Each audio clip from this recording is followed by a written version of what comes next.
Hey everyone, thanks for tuning in to a Future Ready Educator interview here with Jeremy Bohr at Sandy Creek High School, the tech director and digital media teacher. And today we're going to be talking about 74 Creative, a student-run media business that they started a couple years ago.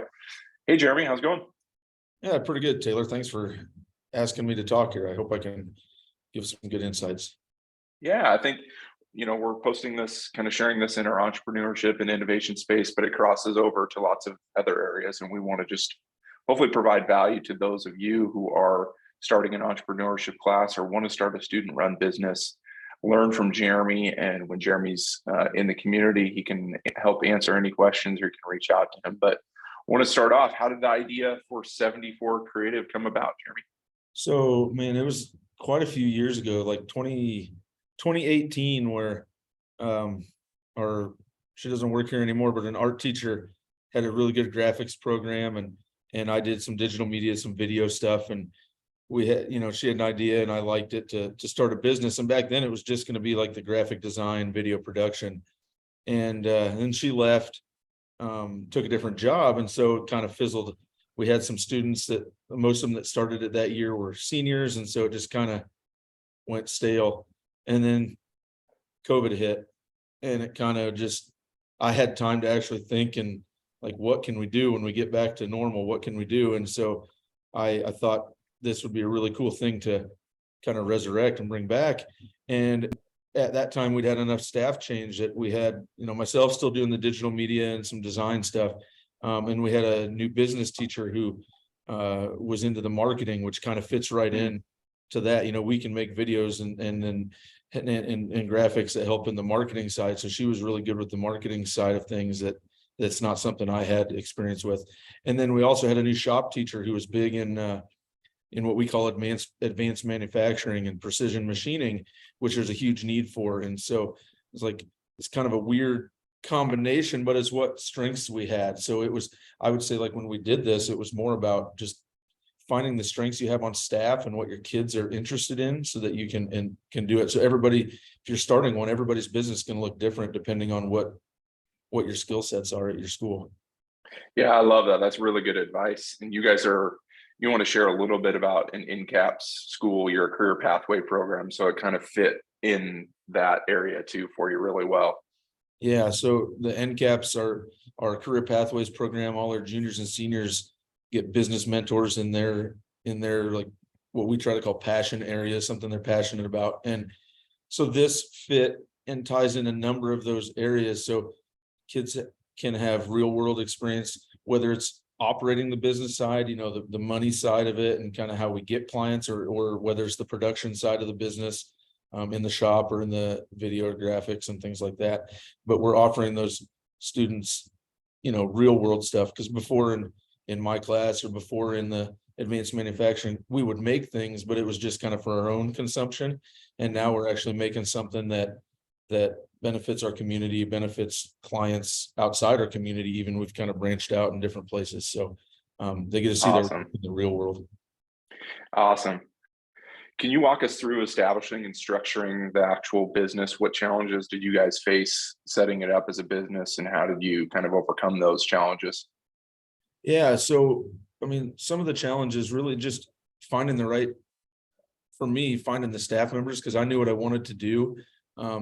We kind of not copied, but we used as a blueprint what they do at Arnold, Nebraska. Out at Arnold, they have a graphics and they do a lot of different printing and different things out there for people on all sorts of different medium. And so we visited with them, kind of see how they were structured and how we wanted to do it. But really, it's just, for me, finding the staff members that are going to buy into it, because I know it's a student-run business, but if you don't have the staff members leading the instruction on, how to do the work, it's not going to get done. You need passionate instructors to do that, who are going to then find passionate students, because then it does fall on the students and that student-led option. But you can't get to that student-led option until you have students that are ready to do that.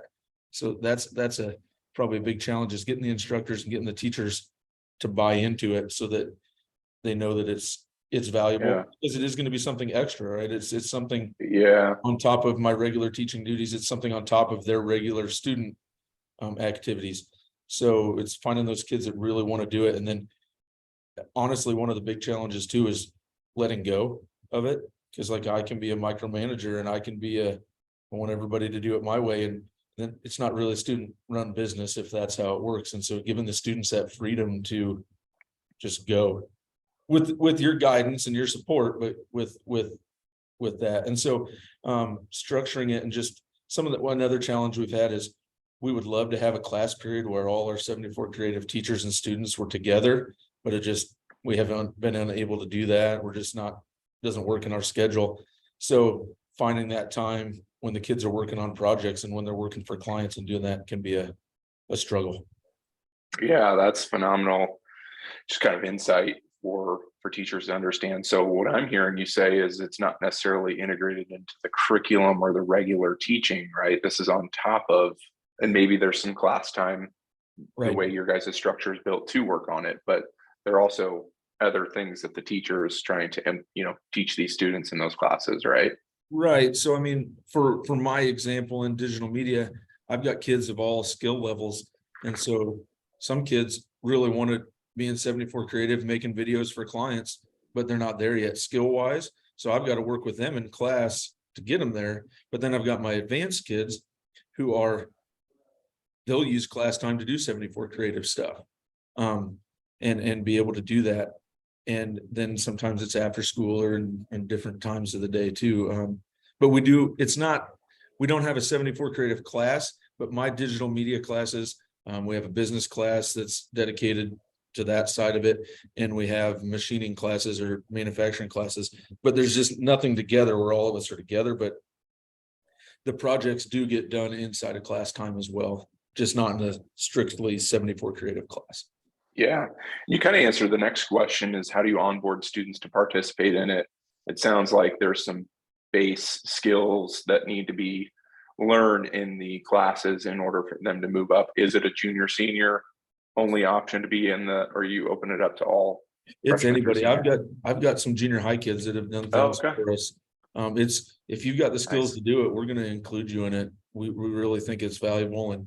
And how are you assessing those skills, or through projects that they normally do and then kind of catches your eye? Are you interviewing them? What does that process look like? Right. And obviously you're a smaller school. I'm familiar with it. So probably know, hey, this kid's really good. They're in, right? And I mean, right. We do a little bit more interview type stuff for leadership roles, for some of the people that are kind of in charge of things. We don't just let anybody do that, but if you've got the skills in digital media, if you've got the skills in manufacturing, myself and the other teachers we're going to include you in that. And that's kind of the goal. But the nice thing is we have our middle school exploratory. So I have a class of 7th graders throughout the year. I get different 7th graders running through. And so I use that class to teach them basic stuff. And then it's like, if I was a coach, I'd be scouting my junior high kids and who's going to be my point guard or my quarterback. I'm looking at who's going to be my next good video kid, or who's really good with Photoshop and graphic design. And so then I know that, okay, here's out of that 7th grade class, here's 7 or 8 of them that are really super interested in it, because not everybody wants to do it, or it's not their cup of tea. They got other things they want to do, but trying to find those kids and really foster that excitement for them is what we do. And I know in manufacturing, Mr. Schoaf is his name. He does the same thing with those kids. He has them in 8th grade. And so in 8th grade, he's really finding out who's you teaching the fundamentals, just like sports. Like I love that analogy of trying to build up your talent pool, right? For your business. So that's really cool. I think businesses can learn from that model as well, of how to nurture and provide professional development for their own employees. Right. So what's one of the most significant or best, and I know the answer to this, but for people watching, achievements you guys have had with 74 Creative so far? Oh gosh, I mean, we've done I don't know which one. I'm thinking of the documentary. Yeah, so the documentary, I wish I could say we were done with it, but it's been a project. You're still working on it. Okay. We're working on the football documentary. So I had some kids and this is one of those projects that we're just doing, like, there's internally. no cost for this one other than our football team. Okay. Just, nobody's paying. We didn't get sponsors for it or anything. We thought about it, but we just decided not to. But My video kids wanted to do something, longer form. And so we came up with our team moving to 8-man. Football would be a good documentary topic. And so we filmed all football season, and we're over halfway done with, we have 6 episodes planned, and we're done with 3.5 of them right now. So Awesome. we're looking at early June, because one of my kids graduated, and once school is out, we just decided we're going to take a week where everybody comes in for 8-hour days and just cranks it out and gets it done. Because what we found is that project is really daunting when you're doing it like 1 hour a day in Yes. class. Yeah. A little You just don't have enough time. It's just really daunting. You get started and it's time to put stuff away. So Yeah. we've made good progress, and the kids had so much fun doing it and really enjoyed it. So that's been, I can't wait for that to get released. I think the kids are going to be excited, and our community is really going to enjoy that. You bet.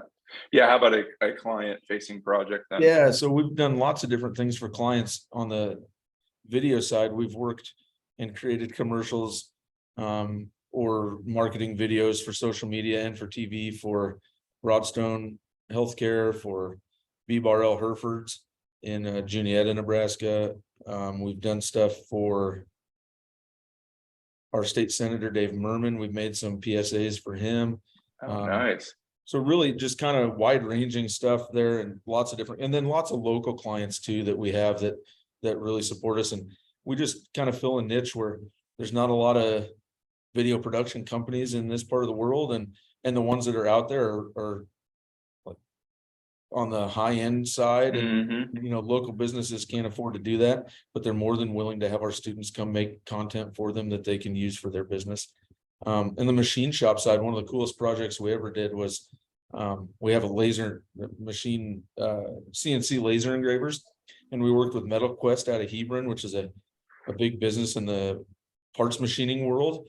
And they contracted some parts with us, that they made the parts out of aluminum and then shipped the parts to us, and we engraved all the things on that the company wanted, and we shipped them to the customer then. So we were working with a company out of Boston to get the design right, and it took a while to figure that out, and the design was pretty tough. So that was a really cool job for our kids, and I think we got paid like 80 cents a part, and we did, I don't know how many hundreds and hundreds of parts. So it wasn't like a huge payday, but it was cool for the kids to see. Like, we do a lot of cups and different engravings for people, but this was a cool like industrial application. Oh, what a great experience. I love that. Where do you see 74 Creative evolving in the future? Do you guys see expanding, broadening services, or really honing in on, your website, which we'll link, has advanced manufacturing, video production, graphic design, just getting really focused on those? Or do you see some other areas that you've got strengths in the school that you want to add to this? Right now, so we've had that discussion actually here in the last month, or the advisor, the teachers that are involved in it. We've all had that discussion here lately, and we've kind of talked about just where we're at right now, really tightening it up and just focusing on what we're good at right now, and then but always leaving that option open if we get, and it really, I know we say student run, but it's really staff driven. You got to have that staff member in that area to do it. And so there's other options available if we have staff members that want to get on board. And like, we think involving agriculture with this would be a really big thing, especially on the video side and with the drone. And there's a lot of stuff agriculturally that you can do.